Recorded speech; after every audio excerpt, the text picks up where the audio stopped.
Perkenalkan, nama saya Prananda Petra dengan NIM 692017-008. Di sini saya akan mempresentasikan penelitian saya di mata kuliah metodologi penelitian.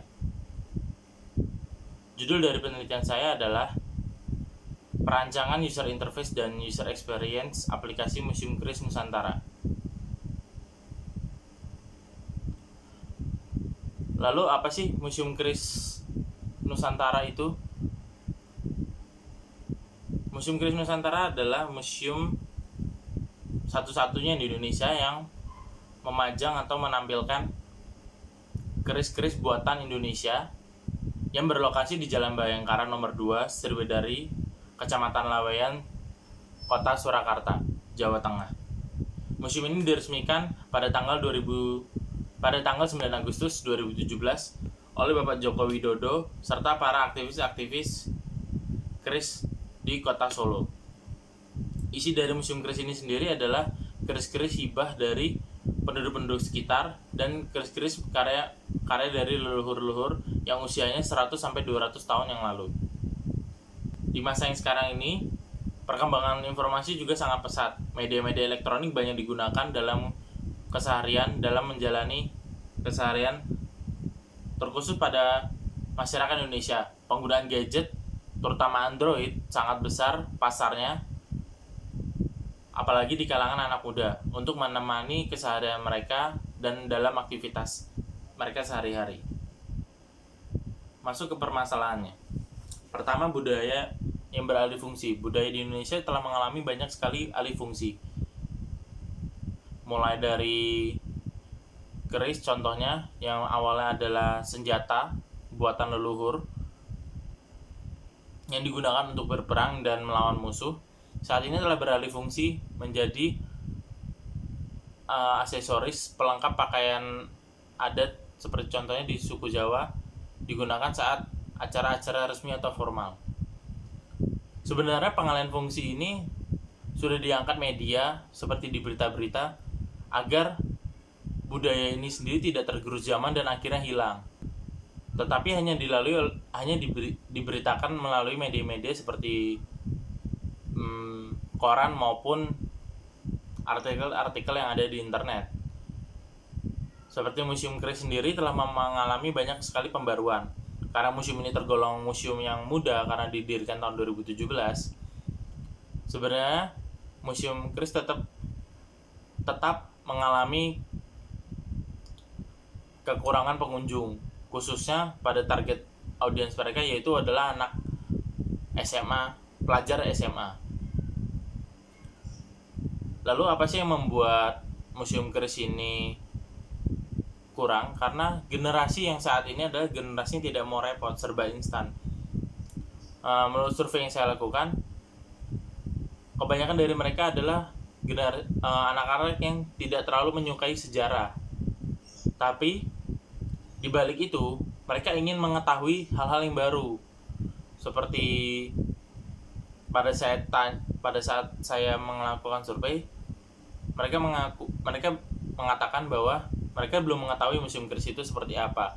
Berarti pendekatan yang telah dilakukan Museum Keris dirasa belum cukup tepat dan belum mencapai target dari Museum Keris sendiri, yaitu pelajar SMA. Nah, remaja sendiri di usia-usia segitu sering menggunakan gadget sebagai alat untuk membantu aktivitas sehari-hari dia. Jadi mereka merasa bahwa media-media yang digunakan untuk mendekati mereka sebagai target adalah media-media seperti video maupun ada aplikasi yang tentunya dikemas di dalam alat elektronik. Masuk ke metode. Pada penelitian yang saya lakukan, metode yang digunakan adalah penelitian dengan kualitatif deskriptif, yaitu penelitian yang mengarah lebih ke deskripsi secara rinci dan mendalam tentang apa yang terjadi sebenarnya.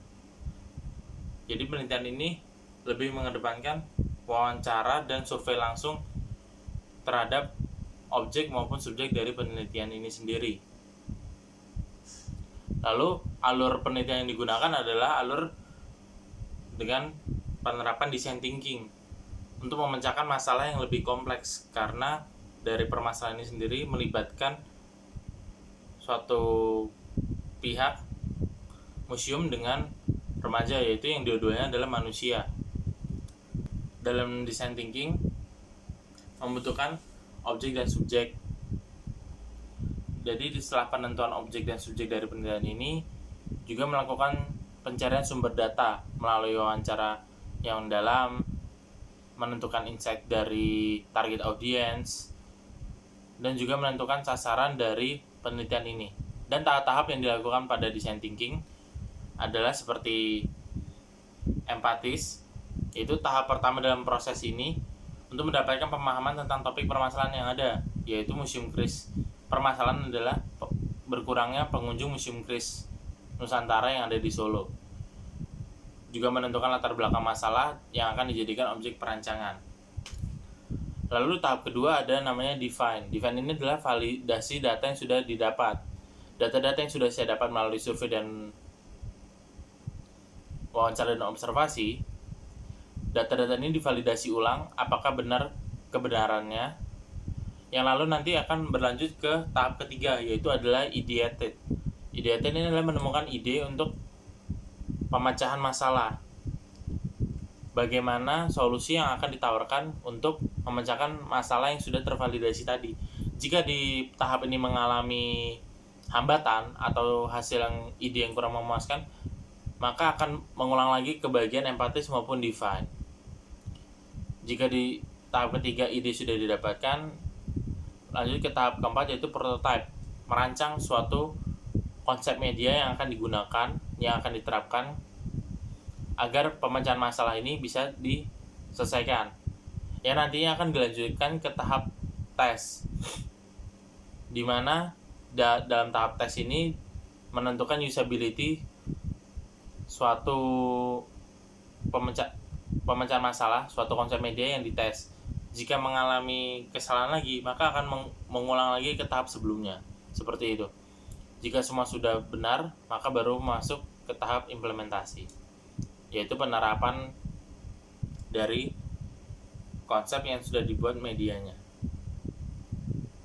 Kesimpulannya adalah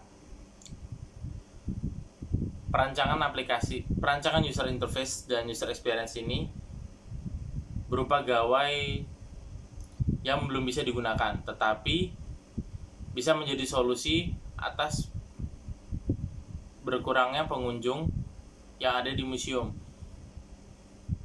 supaya pergeseran budaya yang dialami Indonesia tidak tergerus oleh zaman dan akhirnya malah budaya itu hilang sendiri. Sekian presentasi dari saya. Mohon maaf bila ada salah kata dan atau salah maksud. Terima kasih atas perhatiannya. Saya pamit undur diri.